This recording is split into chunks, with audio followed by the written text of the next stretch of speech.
High বন্ধুরা, ঘুরছি জয়দেয়া বাউরে। কি অসাধারণ এই দৃশ্য, সত্যি বলে বোঝানো অসম্ভব। এই সৌন্দর্যের বর্ণনা করার ভাষাগত দক্ষতা আমার নেই। কি অপরূপ, কি নৈসর্গিক, কি নান্দনিক সুন্দর।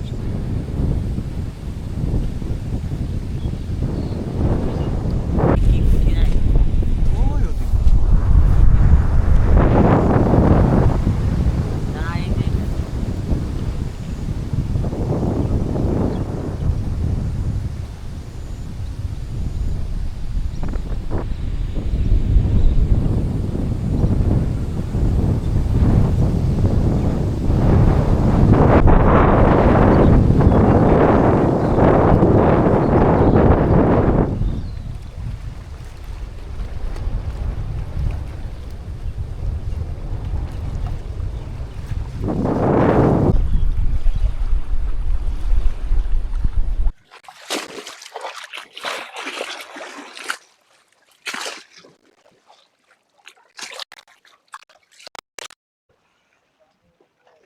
আমার পিছনে বিশাল জলরাশি, আর এটা জয়দিয়া বাওর।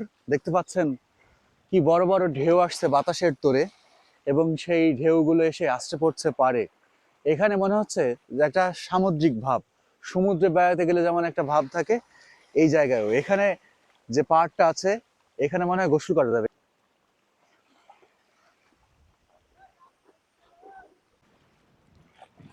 কি বিশাল ঢেউ, যেগুলো এসে আসতে পড়ছে একদম পারে।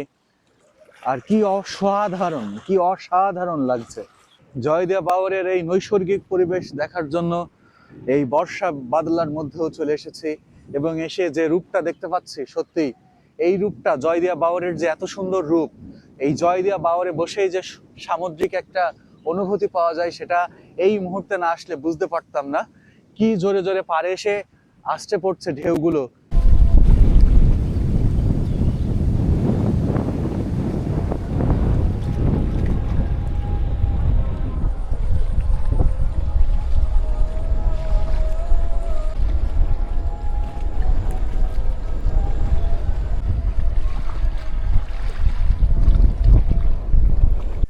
দৃশ্য তো মনে হচ্ছে যে আমি কোনো সাগর পাড়ে দাঁড়িয়ে আছি, এত পরিমাণ বাতাস।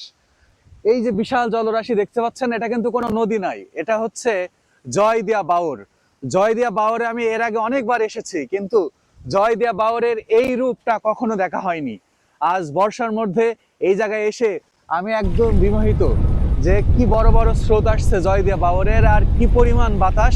বাতাসে মনে হচ্ছে একদম ফুল আমাদের উড়িয়ে নিয়ে যাবে। আপনারা দেখতে পাচ্ছেন জয়দিয়া বাওরের এই বিশাল জলরাশিতে এই বাতাসের কারণে কিন্তু বড় বড় ঢেউ আসছে। আর এর সামনে যে ধান গাছ বা অন্যান্য গাছগুলো আছে, সেগুলো মনে হচ্ছে বাতাসের তোড়ে একদম মাটির সাথে নুয়ে পড়ছে।